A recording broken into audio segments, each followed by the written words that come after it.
What's up, Dosa Dion? What's up, Rad? Hey, my name is Michael Banks. Please vote for me every day at FordHallOfFans.com. Boot up. The returning Fat Daddies we got this year. I'll start us off. We got Michael Brockers. Next we have, wait, not like that. Guess even kings get scared, huh? Sequence touchdown.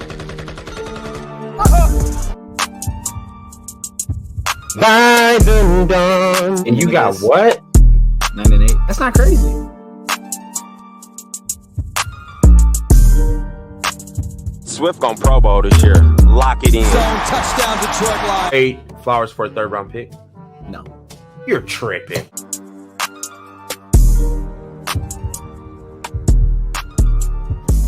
The gut punches will stop. Oh, what's happening this last second dose? It's your boy Rad out here in Rip City, Portland, Oregon, repping them Detroit Lions. Hey, we're dropping some more content about our Lions. Y'all already know, but hey, I got that guy, Young Simba, the host that does the most. Dosa Dion, what's happening, baby? Right, we got a new series for everybody. A new series that we came up with to take a look at the offense and defense, because here's how I was thinking about it. You don't know what you need until you know what you have. That's what we're going to find out today. We're going to discover what the Lions really have in-house. We're going to break it down into two parts for our defense. Today, we're talking front seven. Then we're going to bring it back and talk secondary. But I kind of like what you said there. You don't know what you need until you know what you have. Yeah. Hold on, man. That's good. To dive into this. Let's get it. Shoot. Throw it at me. Let's talk. Let's start with that interior defensive line. Okay. What do you call these dudes? The Fat Daddies. Start with the Fat Daddies. At defensive end, the 5 technique, we got Michael Brockers. He signed till 2023. Third-round draft pick this last year. Alim McNeill signed through 2024. Another Fat Daddy that was drafted by the old regime, but I'm a fan of the guy. Nose tackle John Penisini. He's with us till 2023 also. Got another, well, not rookie anymore, but was a rookie last year. Levi Onwuzurike. Hey, I'm going to mess up that last name, but also signed through 2024. Had a little bit of a rough one this year, but he's probably going to step into a big role next year. Who we got next, Brad? Next after that, we got also a 5 technique defensive end, Bruce Hector. He's on a future contract through 2022 this season. Yep. And then we have Jayshon Cornell. Now, Jayshon Cornell, we haven't got to see this guy much at all as a line. He only played 4 snaps this last year, but he's still on that rookie deal through 2023. So he's still a cheap contract for us. Late round pick out of Ohio State. Okay. And last guy, we got Eric Banks. He's also on a future contract through 2022. And then the 3 guys that are no longer under contract for next season. I mean, they could be brought back, but you have Joel Heath in here. He was signed for just this season, but he didn't play due to an injury. We got Nick Williams in there. He's a free agent after coming off a pay cut last year, but he did play a lot for us. And then Deshaun Hand, we moved on from him during the season. He was still dealing with his injuries and stuff. That guy just couldn't stay healthy, man. I feel bad for the guy because I was really hyped coming in here. I don't know about you, but when they were like, looks good, it was like, oh snap, he's gonna play, and then as soon as he kind of talked about being healthy, he got injured. Right. That was his biggest thing, is availability. But I'm a fan of Deshaun Hand. I didn't like that we let him go. I want to keep him around. Oh, okay. Well, let's talk about that a little bit. So let's start at the top then. Let's go through each of these guys, our thoughts on what we think their role will be for next season, all that kind of stuff. So let's start off with Michael Brockers, the vet in the group. He's got the cap hit. Go ahead, Rand. Is our biggest, like you hit on the cap earlier. He's going to be our biggest cap hit out of the Fat Daddies. And I think he's well worth it. I feel like he was the leader of that defensive line.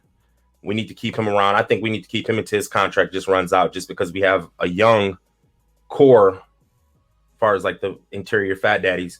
And he's that head guy. He's going to teach them how to watch film, how to become a pro, and things like that. And I think on the field, he showed up. He was solid against the run and also solid against the pass. Michael Brockers continue to pop on film.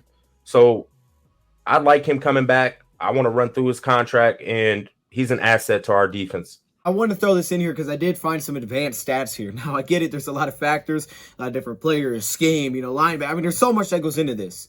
But I did find a cool little advanced stat that I've never seen before, so I want to share it with you guys on this page. You can see at the bottom there where it starts with left end. So this is yards per carry allowed by where the run went. The left end, which would be outside the left tackle, outside linebacker area. Did it go up the left guard, the center, the right guard, right tackle? So it shows yards per carry. Now, the most attempts teams had against us by position was at the center position. So I guess right up the gut, straight up the middle. And you can see they didn't have a ton of success doing that on average. Mainly we saw Alim handling that role. Now you got to keep in mind there was a lot of moving pieces on this D line.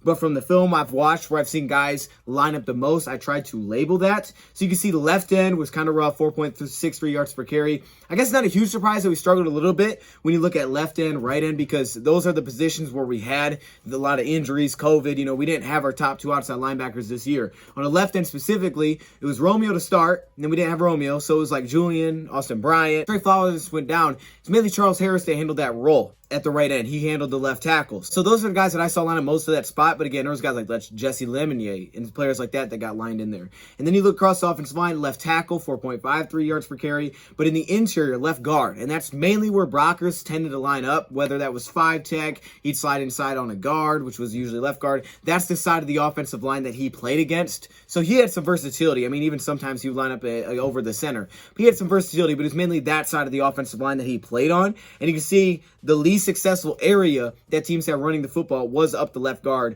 3.85 yards per carry. He did a really good job there holding his ground. Now, at the left tackle spot, you can see, not great, 4.53 yards per carry. Again, it's kind of that outside area where the Lions struggled this year, which is why a lot of people are saying we're going to grab an outside linebacker. But center was good. Right guard, it was a little rough too. That one was where Levi started to really hold down the role. Coming into the year was actually Kevin Strong. I kind of forgot about that. And then it became Levi, and that was kind of his role really towards the second half of the year. And keep in mind, Nick Williams was also kind of the guy before it was Levi, when Levi started getting more snaps in the second half of the season. But Nick Williams played across the entire D-line. So we did move pieces all around the D-lines throughout the year. However, those are the guys that I mainly saw line up and at those positions. So I wanted to point that out, because I do think it kind of gives you just a little insight on, okay, well, what positions do we need to improve, things like that. I know there's a lot of moving pieces, but it was a cool advanced stat, so I thought it would share it. Comes to mind when I think of Michael Brockers is those bad run defensive games that we had, where the only guy we thought really did anything was Michael Brockers. Those are the games that stick out. He may not have had the best season according to Pro Football Focus, but that's just one little metric and way to look at it. But yeah, he's the guy with the cap hit. He's under cap hit for $8.9 million next season, which is a majority of the $15 million that we have because we have so many young guys under contract. Last year was much cheaper. They also set up Romeo's contract like that. We'll take a look at it when we get to the outside linebackers. But yeah, for me, Michael Brockers, man, I want to keep this guy around too. So if we let him go, if we cut Michael Brockers, we would save like $500,000. It's not worth it. That's terrible. You might as well just keep the guy around. I know he is a little bit of expensive, but he is the vet in the group, and we don't have one under contract if Nick Williams is gone. So it's nice to have that player that's pretty darn reliable. I mean, he played through injuries pretty much all year, even coming into the season. Run defense, we kind of expected that to be a strong suit, but the pass rush, we didn't expect a ton there. And he only had the 1 sack, but he hasn't had tons of sacks in the past either. Now, he did have 5 missed tackles this year, which is just completely abnormal for him. Usually that's not the case. But again, he was on a D-line that was pretty inconsistent. Rad, what do you think his role is going to be looking like next year? I mean, I'm going to give my thoughts. I want to hear your thoughts first, though. I think his role is going to continue to be the same. He's going to be that, I want to call him like a 4 technique, 5 technique. And responsibilities, I don't think is going to change or anything like that. I could see him just simply playing the same role.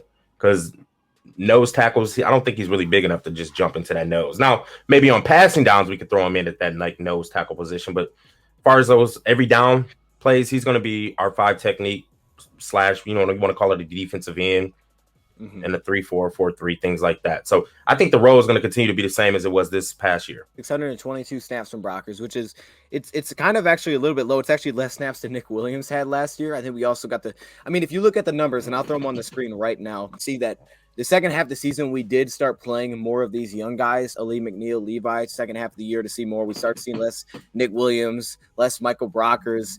Brad, I think before we get too far on to Michael Brockers, I do want to kind of go through this page real quick. You could see the run defense, the pass rush. It didn't have the improvement we were hoping for. We went through the draft and drafted back-to-back defensive linemen, and then we signed to Michael Brockers. I mean, there's not that improvement there by the numbers. Top numbers being 2021, you can see they're almost identical to last year in terms of yards per carry, yards per game allowed, expected run defense, pass rush. I mean, you could argue got a little bit worse this year. Worse. We didn't get a lot of pressure this year. I think some of that was scheme. And that's something that Todd Wash hit on the right side, where Todd Wash said, we started to play a little bit different. I think we saw it a lot throughout this year, trying to play like that kind of 2-gap defensively, trying to read and react more than just attacking and then reacting off of that. But yeah, we didn't have those improvements that we were hoping for, which is gonna mean it's gonna be a big year for these young guys next year. They're gonna have to step up and help us because we expect them big roles there. So for Michael Brockers, I don't think he'll be like, playing 80-90% of the snaps this year. He could, depending on what we do in the draft. But I think he could be probably in that 50, 60, maybe 40 to 60% range where he's just rotating in and out. And to your point, he does have some nice versatility on the D-line that he can play at different positions for us. We saw that last year because of his size. So Michael Brockers, definitely want to bring him back. You got to have a vet in that group. Already built for a 4-3, and like you touched on a little bit ago, we've seen some games where we were running a lot of 4-3 defense. So me personally, I kind of want to go to a 4-3. That would help Barnes just strictly play middle linebacker, and then whoever's going to be lined up with him. Let's say we bring back a Reeves Maven. He can play the wheel, which is a weak side linebacker. Now we just need to find the strong side. I am a 4-3 defense person, so I'm kind of biased. I kind of want us to move to a 4-3. Romeo would be our 9. He's going to be on the weak side of the defense, so he's going to be lining up probably against the left tackle of the offense. Okay. 3 technique, that's where you got to have your Brockers, or you can put Levi. I probably would put Levi just because his get off is a little faster. He's a little bit more disruptive from the point of attack. One technique is going to be Alim, Penisini, and now over there, the DN on that strong side against the run, that'll be Brockers. But now pass, that's when you have Julian come in, or let's say Austin Bryant comes in. If we retain Charles Harris, that's where he's going to come in, or they all going to rotate over to with Romeo on that 9. I like what we did this year. I like playing in the base 4-3 just with what we have.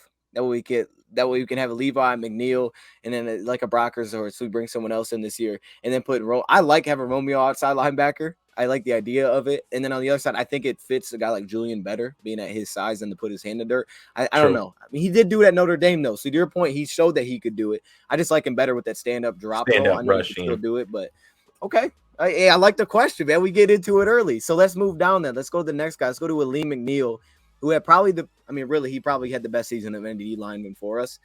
You know what stuck out to me, Rad, is that he, at 330 pounds, played pretty much everywhere on the D-line, which is kind of crazy. It's nuts. And he led our team in pressures this year with 8 pressures. Let me see. He had 39 combined tackles, 3 tackles for loss. He did have that pass defended, and he only played in 622 snaps. So he played less snaps than Nick Williams and Michael Brockers, and he was able to play across the D-line. Alim McNeill was good this season, especially towards the end of the year. He was really good this season with Todd Washington. I don't think that guy can get any stronger. He's going to be looking to take a big step forward, but he's our starting nose tackle going forward. Like, simply 100%. put. And then, on obvious rundowns, you can slide him out, put an even bigger body in there. But he's really good, man. I like Alim McNeill. He had a great season. Yeah, I think he showed up on film. He was disruptive, and to your point, he did play all along that defensive line. We even dropped him in coverage some plays. And that's a 320 to 330 pounder. I mean, like I said, he got skinny ankles, twinkle toes. He's very agile to be that big. I think he's a really good athlete to be that big, and he's definitely going to be a starter somewhere along that D line next year, as he should be. Straight up. John Penisini, this is your guy, Rad. I like John Penisini. I like him. Even though he was drafted by the old regime, I like him. There's always a role for a run stuffer. I like him because he's a big body, and he can take on 2 defenders and hold his gap. That's what I like out of him. He's not going to get you much on the pass rush. He can push the pocket a little bit, but he's not known for swim moves, spin moves, things like that. Like, no, he just pushes the guy in front of him back and makes his disruption that way. I roll for him. It's either he's going to play nose or he's going to be a 1 technique. That's pretty much only thing you can get out of him. And then, he's obviously going to come in on goal line downs because he's a strong. I'm excited for him. I like Penisini. I've been a fan since his rookie season. He doesn't flash much on film, but he just does his job. You like PFF, though. They actually gave him a much higher grade as a pass rusher than a run defender this year. I thought I'd throw it out there. 47.2 against the run, 68.3 as a pass rusher. So I was like, whoa. But he lost such a big role this year, man. We just saw him so much less. But that could go back up. I could see that dialing back up depending on how the Lions address this if Nick Williams is gone. Because Nick Williams played a lot of Nick Williams pretty much every week played half the snaps defensively. And he had the ability to line up there as a 1 tech, so they would put him inside too. So I think John Penisini snaps could go back up this year. And what Todd Wash said, he's a starting nose guard caliber in this league. So they seem to like him too, man. I like him. Levi had a rough season, but he's still my guy. He's still your guy. I still got high hopes for him. What's the role for Levi next year? Just some more consistency. I don't know if it's because if he was dealing with injuries all year, because some plays he would look a little tired. Like you didn't know what you was gonna get out of him on a down in and down and out basis. Like we just need more consistency out of the guy. We need him just attacking like he was doing on that college film, getting upfield. And he needs to live true to that statement he made about how he just loves to whoop somebody's, tail. He likes to make the offense. He just likes to mess up the offense. That's what we need out of him. And I'm excited for him to come back. I think he's going to slide into a true starting role next year because he's a second-round draft pick. And we got to put him out there at that point. Like, you got to get the man his snaps. We need to see if you can be a full-time starter. So I'm expecting him to be a starter coming into next year. Yeah, same expectations. And when do we feel the loss of Michael Brockers? I felt like with Seattle, we really felt it was probably our worst run defensive game when he wasn't playing that week. We asked Levi to do a lot. Levi struggled in that one big time, but you're right. He had like good plays. There were certain plays when I was watching his stuff, man, where it's like, okay, you can see it. You see him get off low.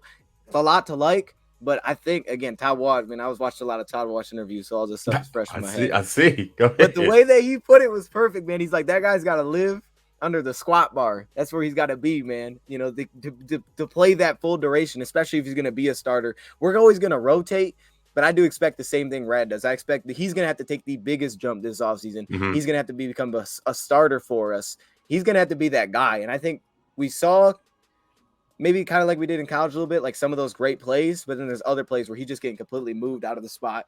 He's standing up way too tall. So he's high. The conditioning level sometimes. Yes. The conditioning level's got to be better there. But he will, I think, step into a huge role next year, and he's going to become a starter, especially if a guy like Nick Williams is not back.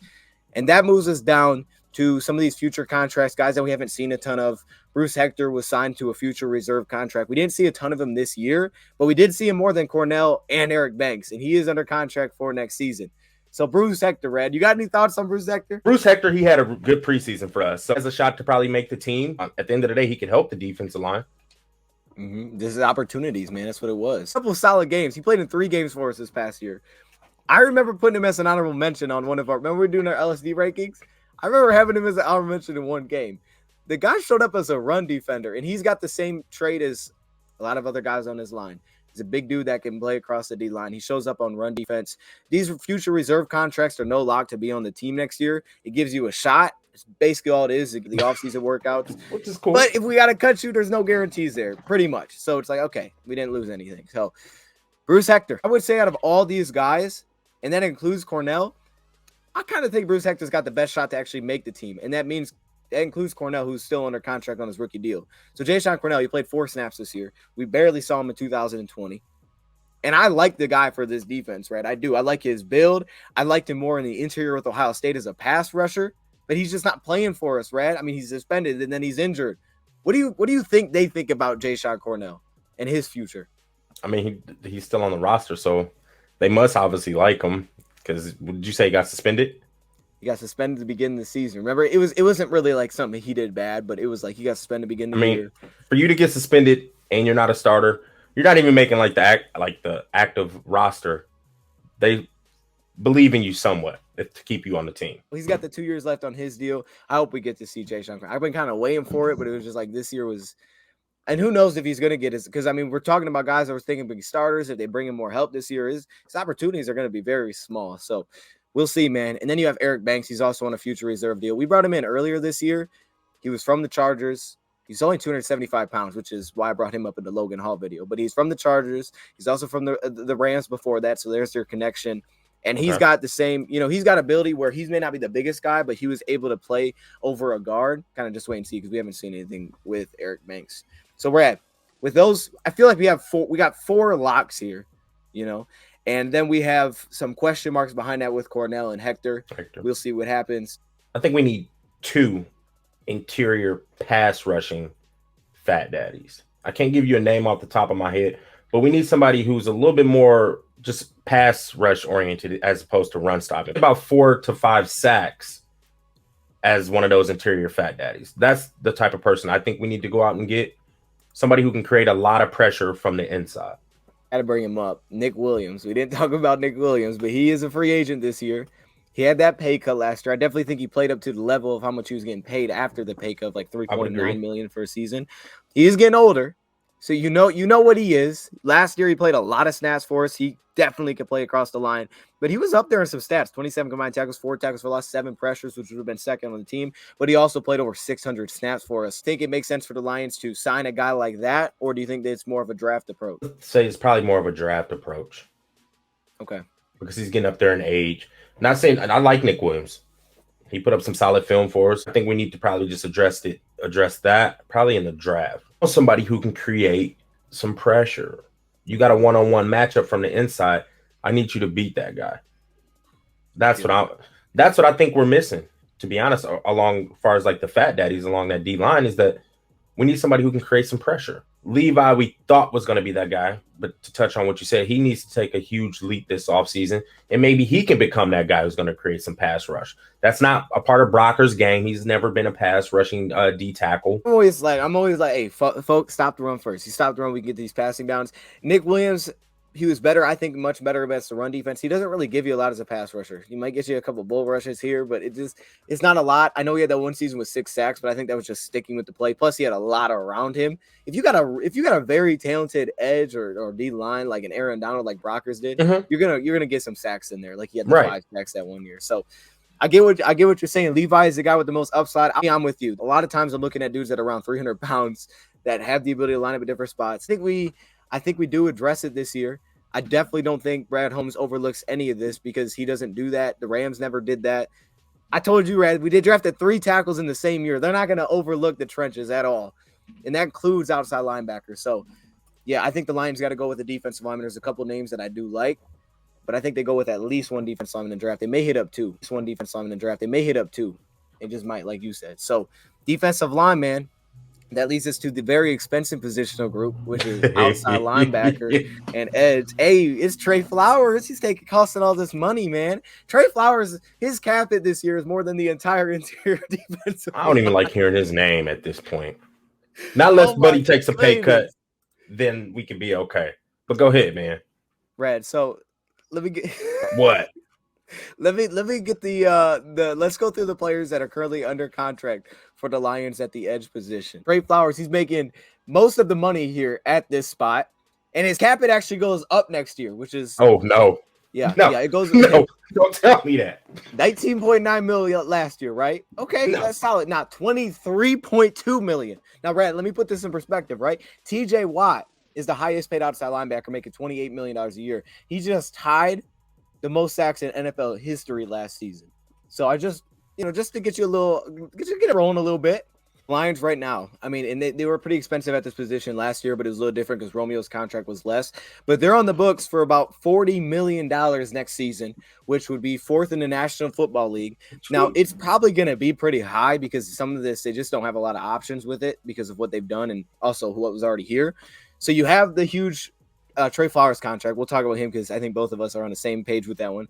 Romeo's contract jumps up to $14.5 million this season. So that's a big chunk of it. Now behind that, you got 2 young guys. You got Julian and Austin Bryant both on their rookie deal. So they're not very expensive. So it's just mainly those 2 guys that are taking up pretty much all of that cap.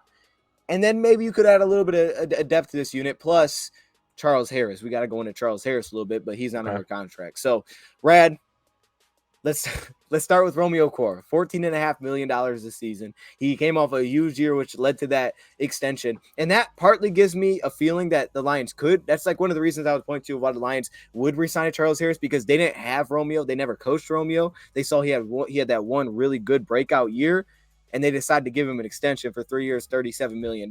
So I would say that's maybe a reason you could point to as to why they would bring back a guy like Charles Harris, because they actually coached that guy. I want to touch on Trey Flowers, man. Touch on it. I mean, that's way too much money. And when you broke it down how much TJ Watt is getting paid and you only sitting $5 million behind him per year, that's a lot of money, man. We got to figure out either we're going to have to trade him or we're going to have to seriously do some restructuring of that contract, just because he's not always available. And when he is available, he's good against the run, but he's not producing double-digit sacks. And then you said we have the 4th highest cap in the NFL. Yeah, for that position. And we're in the bottom of the tier when it comes to sacks. So it's like, I'm just being real. If you're putting that much money into your edge rushers, we're going to have to get some production out of y'all. That's just too much money. When I just heard that stat, I about went crazy.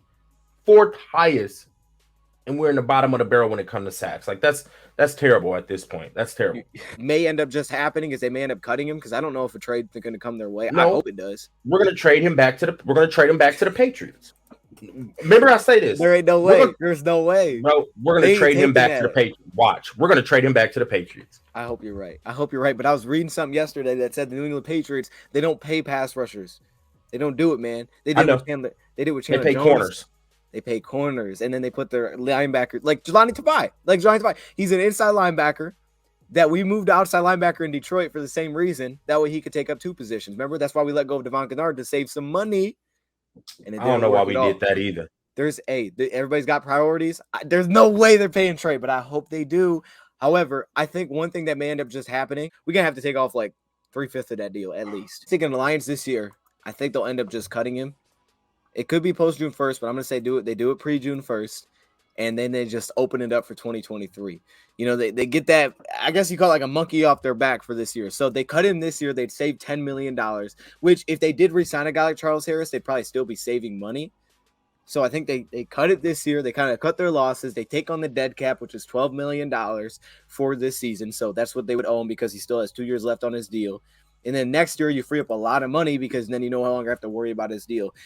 I think that's what they're going to do, right? I don't know your thoughts on that. I think they're going to end up just cutting the guy. If someone wants to take a trade, I think they'd be definitely down to do it. I know they talked well about him, but they're not going to be like, dang, this dude's trash. He's not a bad player. He just ain't $23 million. Send us a 7th round pick. I don't care at this point. I know I was asking for a 3rd at the beginning of all this, but like, I'll take a 7th. Maybe a cut, a possibility. Now restructure. I'd be cool to restructure Flowers. But I just don't know if he's going to take that. Like, if his cap hit's about to be 25 mil, like, we need to take you down to less than 10. That's where I want to be with his But contract. It's not even like restructuring at that. Wouldn't it just be – it would really just be a pay cut, right? We're not even talking Yeah, not a restructure. I'm sorry, because at that point, we take base salary, turn it into sign-on bonus, this and that. Nah, like, you need to take a pay cut at that point. That's what we need to do. That's the conversation we need to have with him. It's like, bro, you're going to have to take a pay cut. For one, your production, then availability, because the best ability is availability, and you ain't playing since you've been a Lion. He has not played a whole season. Like if we cut him, then we get the gorilla. It ain't a monkey; it's a gorilla off our back. Just move on, man. Just open up the money and just let's go forward, man. Let's not even worry about it in 2023. We don't want any of that money just sitting there with us. I don't know, though. I mean, if they could try to pay cut, it would just have to be pretty massive. But it may make sense for him because I feel like if he was cut by us, and I know he's still going to have that guaranteed money, but signing a contract elsewhere, it's not going to be I don't think he'll get a monster deal with anybody, going forward. No, he won't. Then moves us on to the big one. That's Charles Harris. Okay, now I got a video for this one, but Charles Harris, let's kind of roll through it, right? We got to get your thoughts on this one. So Charles Harris, set to become a free agent, coming off a career season. He was our best outside linebacker. He played in every single game. But one concern that I had is that when Romeo was healthy, he just did not find the field that much. The first 2 weeks, it was like 20-some percent, 40% of the snaps. That's fine on 1 year, $1.75 million. But once we start talking about extension, 3-4 years, $6 to $8 to $10 million a season, it's a lot of money to pay to a backup. Now, I'm not against paying backups. I'm not against paying at a position where we want to be good. I look at it like this, man. If we're going to go trenches, let's go trenches. Let's not tiptoe in the trenches. Let's build the team through the trenches. We're not spending money on corner. Safety, we may spend a little bit there because of Tracy Walker's contract, but let's go then. And he has such a good season. He did everything we could ask of him. Everything we put on his plate, he was able to do. Brad, what do you think about Charles Harris? That's a tough one. I feel like it kind of depends on what we're going to do in this draft. Mm-hmm. And I know we got to make a decision on Charles Harris before the draft, but it's just it depends on that. If we're definitely going one of those 2 pass rushers, then I think you got to let Charles Harris walk. Now, if we're going a different direction, then yeah, I'm cool with bringing Charles Harris back. Now, getting close to that $10 million a year, though, like, no, because like you said, he's a backup. Why would we pay a backup that much money? Against the run, he's not that mean. We know what Charles Harris is. I like him against the run, man. And you know what, Red? I want to throw this number at you right now. I just throw want it to at put this me. in your head. So ESPN, I know everybody's got their own ranking system. Okay, they put him at 6th in the National Football League at run stop rate for a defensive end / outside linebacker. I really like this dude against the run. But go ahead, Red. I just had to throw it in there. He did flash on some run plays too. He's a high motor guy, and I like Charles Harris. I'm not opposed to bringing him back. It just depends about the price point and what we're going to do in the draft. Now, if we're going to take Aiden or Kayvon, then now you can never have enough pass rushers. Don't get me wrong, but now We'll have a lot of money in draft capital tied up into that outside linebacker position at that point. Like him, and I'm not mad about bringing him back. Rusher's going to get paid. Like, you paying any kind of pass rusher that had anywhere near his production last year, you're going to be paying the same money, for a free agent. So that's true. I do think the draft does play a lot into this one. I think I was kind of going back and forth on this one. I think if it hits 7.5, really $7+ million a year, I think he'll probably end up walking. But that's the way I look at it. Like, if Aiden's there, I'm taking Aiden. If he's not there, and I haven't seen Kyle Hamilton 2021 yet, but if I had Charles Harrison, I would take Kyle Hamilton or drop back like 1 or 2 spots. If I right. Could. You said what Brad Holmes literally said. I wrote this down. You can't have enough pass rushers. So you can't. Brad Holmes. There you go. But I want to throw in one little point here because we're going to talk about these two guys, Austin Bryant, Junior Okwara. They're both under contract. Austin Bryant showed some things this year. But Julian Okwara, man, he played over 300 snaps this year. He's finally started to play. He just missed too many games with injuries again. That's always a concern. You said it. Best ability is buildability. Mm-hmm. And I don't want to say he's injury prone, but he has been missing a lot of games for us. He's showing tendencies of injury proneness. Yeah, that concerns me because when I see him, I'm saying to myself, okay, hold up. We got a top pass rusher. We got Romeo Okwara. And then I have Julian. I like Julian for those passing downs. I do a lot. Like, he was showing me a lot as a pass rusher this year. Maybe not up to the Charles level, but pretty darn close. He had 5 sacks. One of them was Roger scrambling, but 5 sacks, 14 pressures, and 300 snaps.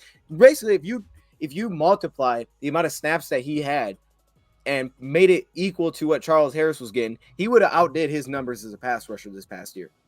So I like Julian a lot. It's just that now I'm starting to worry about, okay, well, is he going to play the whole season? Can I count on him to be healthy? And with COVID coming in, we saw this year, we came into the year thinking outside linebacker is one of our best positions. We spending this much money, and all of a sudden we're hit with games where we're going to a 4-3 because we don't have outside linebackers. Right.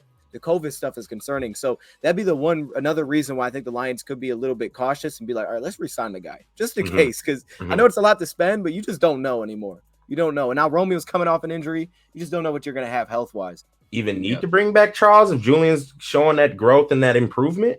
That's the thing, man, because then it's the injuries. And it's Charles, to me, is a much better run defender.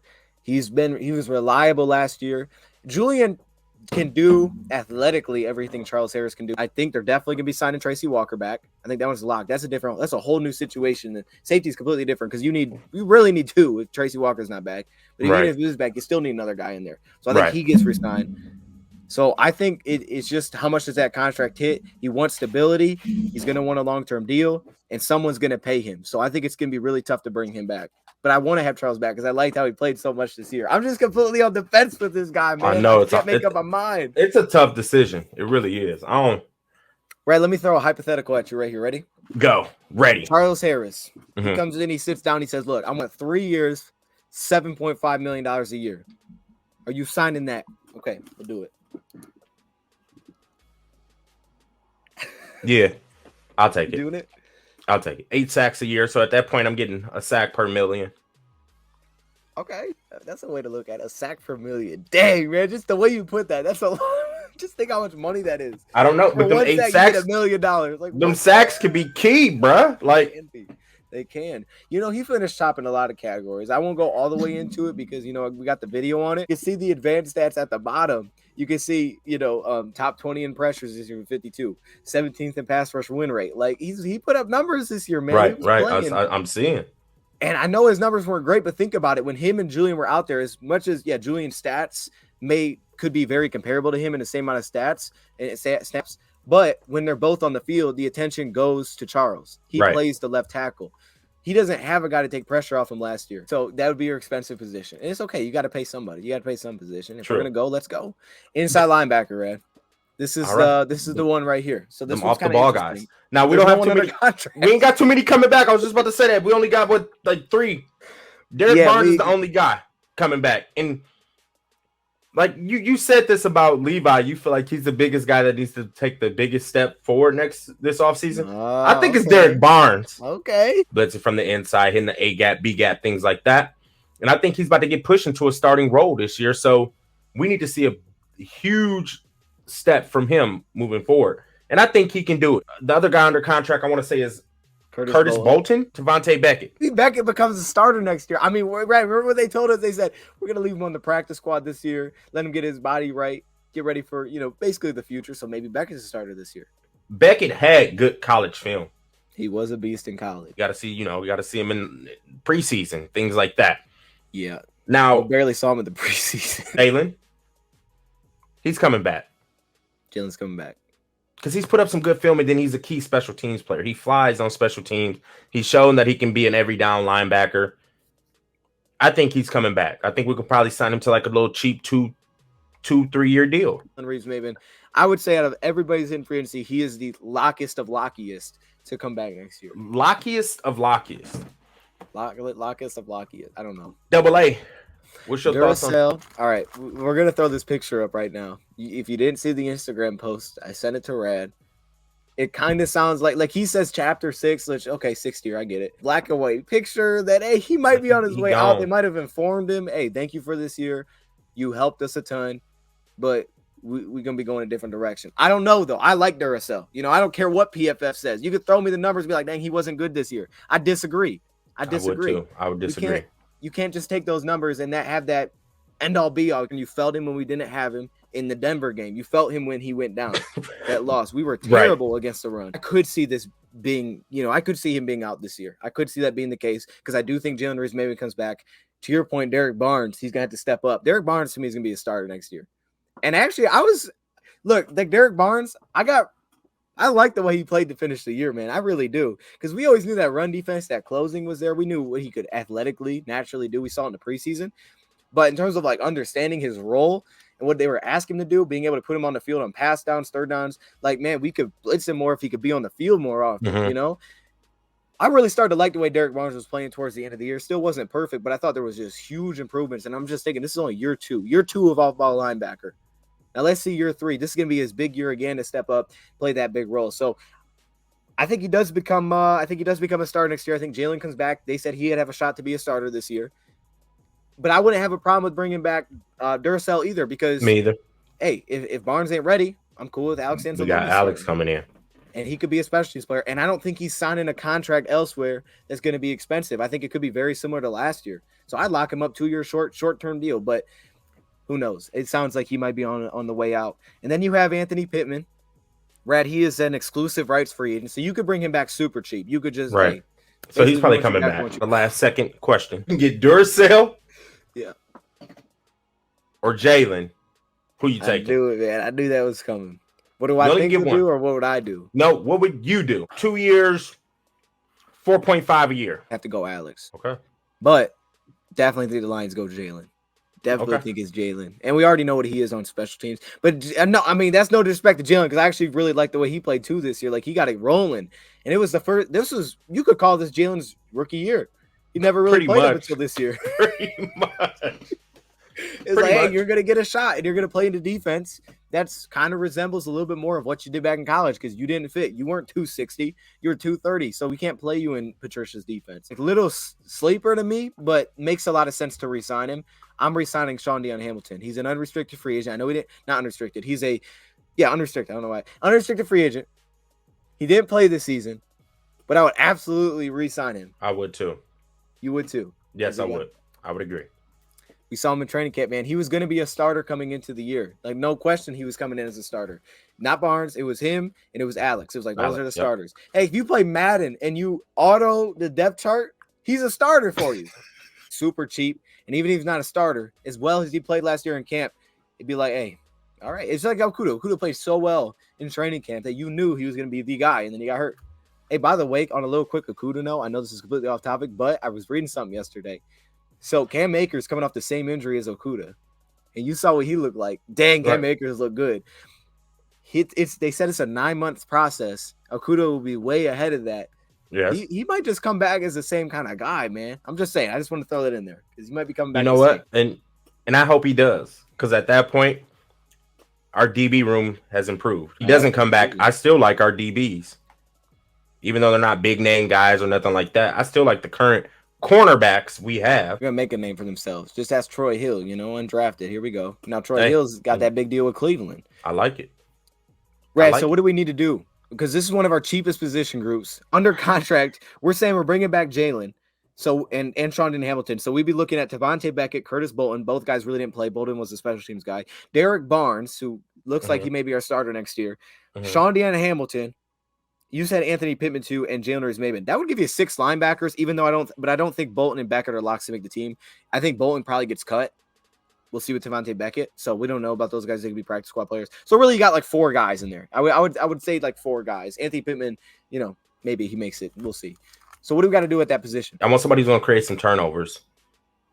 And I feel like that can be Barnes, but he's more of a downhill player. I want somebody who's going to get in those passing lanes and create some interceptions. Like Alex Anzalone. Yeah, but a little bit more athletic. Nothing against AA. I'd like AA, man. Like if we retained him for a nice, good, cheap contract, I'm cool with it. Yeah. But you want a playmaker that can drop and be a playmaker. I do. Not just I play kind downhill. of free agency as far as like off ball inside linebackers is kind of thin. We could attack that in the first round of the draft. Go linebacker. We ain't doing it, man. We ain't doing it. I'm not saying we shouldn't, but we ain't doing it. We probably not. Looking for a guy who's gonna run about a 4.40 or low 4.5 I'm looking for a speedster, like a sideline to sideline. Would Jalen be in? Jalen's that, but Jalen's not no 4.5 guy. Jalen ran like in the 4.6s, I believe.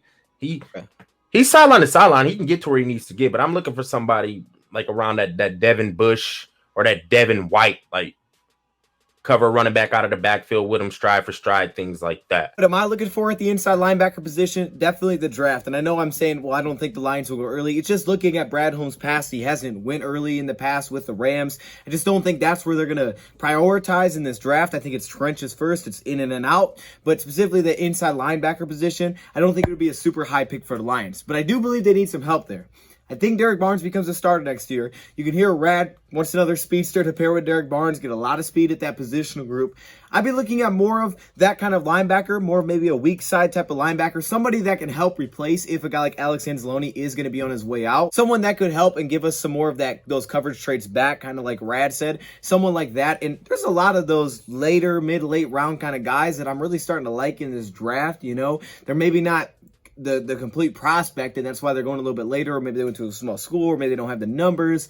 But there's some guys in here that I'm really starting to like Troy Anderson, out of Montana State. You look at, Chad Muma, I've been on that for a while, but Chad Muma, he's starting to work his way up. But there are some guys like that in this year's draft. Now, I could see the Lions going with 2 players here, one extremely late, and then one to the mid to late rounds in this year's draft, just because of how light they are at this position. Definitely don't think there's any sort of lock here for Curtis Bolin or Devontae Beckett. Both their contracts don't have guarantees and are only through this season. It's extremely cheap contracts. It'll bring them back, but Beckett didn't play defensively this year. We saw a very small amount of Curtis Bolton. So I don't expect the Lions to have those guys as locks coming into the year, which does leave that positional group kind of thin when you're looking at who's actually under contract. I do think there's a lot of free agents the Lions could bring back within this group for cheaper deals, but I think they'll also look to upgrade it. So I'm saying at least one pick, guy that can help us in the coverage area, help us in some of that zone coverage, definitely a player that fits. So some guy with some speed. I'm not looking for a Jamie Collins type of player no more. some guy with some speed, but also could turn into 2. They went with Barnes. He got some speed to him. He was by far our 4.5 fastest linebacker. 4.5 guy. But it showed too. It showed. You could tell he was our fastest guy. It showed. Like he can attack. When he see ball, he goes to get ball. That's what's cool about Barnes, man. We played a lot of things to keep linebackers free, but then if you got linebackers the next level, he's just so strong. He can actually handle those dudes. He's nice because he can do both. And then you could start to blitz him a little bit. We could maybe take some of the Patriots idea. Let's put him at outside linebacker a little bit. He's done it. He knows what to do in those spots, and we'll see him more next year. I'm with you. I think he becomes a starter, and I'm also with you in terms of I do think the Lions probably draft a linebacker, instead of going free agency here. Because if they do go free agency, I'd just be bringing back our guys. But if we're going to hit the draft, I think it becomes at the earliest round 3. I think it hits probably day 3 when we're talking that, like a Derek Barnes. But if you're also looking for a day 1 starter, then you might have to go earlier than that. I would say I think the Lions throw the least. I got to rephrase this. I would say I think the Lions put the least resources into that position. Okay, now I can every other position. I can agree with that. I can go with that. Yo, man, that's the Lions front 7 look. What we got. Okay. What we need. What we need. D-line needs a little bit of help. That's for sure. And Fat Daddy's just a little bit. Fat Daddy's a little bit. We need some dudes step up in there, but he's not going to overlook it. Edge, that's the Charles Harris dilemma. I don't think it's Trey Flowers' dilemma. He's out. Like, I just don't see him coming back, man. I think it's like 98% he's out. And then linebacker. It's just about how much you want to put into that position, man, because right now it's just super cheap. and I think it'll probably stay that way. 'Cause aren't the Rams doing? The Rams do the same thing, right? They don't spend. Yeah, the Rams ain't got like the best, like well-known or best inside linebackers. Aaron Donald, Ashawn Robinson. Can we get Aaron Donald this offseason? I would I was love looking at that. I would love how much is this dude getting paid? I don't. I would take him. I would give up a first. I'd give up 2 first rounds right now. I don't know if you peeped. You see Ashawn Robinson, big Ashawn. Big Ashawn, yeah. Hey, good for him. He's on a great D line, so it's perfect for him. But he's doing his thing. I felt like he was solid for us, to be honest. Nah, he was garbage. Anyway, Red, go ahead. He was solid, man. He was batting down balls and like that. Like I'm gonna put this in before we get up off her. I low key want Deshaun Hand back. No, I do, man. What are we doing, man? I do. No. I like Deshaun Hand. I'm sorry. I do. I mean, I know he's never. I know he's never available. I knew he was gonna say that, and I know he's never available. But when he is, bro, he's kind of cool. Like, Brad, I don't know. even. No, I can't go with you there, man. Let's put him on a 1-year, $1 million deal. Right? If he was like legit, I'd be like, okay. Wait. Come on, man. 1 year, $1 million deal. I would re-sign Nick Williams before I re-sign Deshaun Hand. Wait a minute. Would you take Deshaun Hand for a 1 year, $1 million deal? No. Oh Lord. No, because I don't want to fill the spot. I don't want to have the spot full, man. Think about it. We keep about 70 linemen, right? So we got Levi, Alim, Penisini, Michael Brockers. Hold up, let me pull up the list again because I kind of. It's only 4 we got coming back. It is only 4. Wait, am I forgetting guys or no? No, you got the 2 coming off the rookie year. We got big Penisini and Brockers. That's it. Brockers. That's it. I think we sign a vet. Somebody cheap vet, and then draft 1 or 2. I wouldn't sign him. I wouldn't want that roster spot full, man. Let's go get a player in this draft, man. Let's go get someone that's cool in this draft. Okay. I'm down with that. All right, Rad, man. Any final thoughts? I have none. None.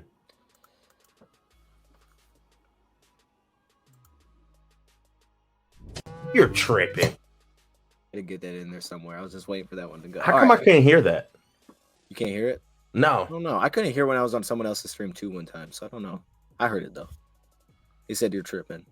So. Oh, did it? Okay. So we're glad to hear, man. Part 2's coming. We're gonna go through the secondary and then offense. Right? Tell them we out, man. Let them know. We out.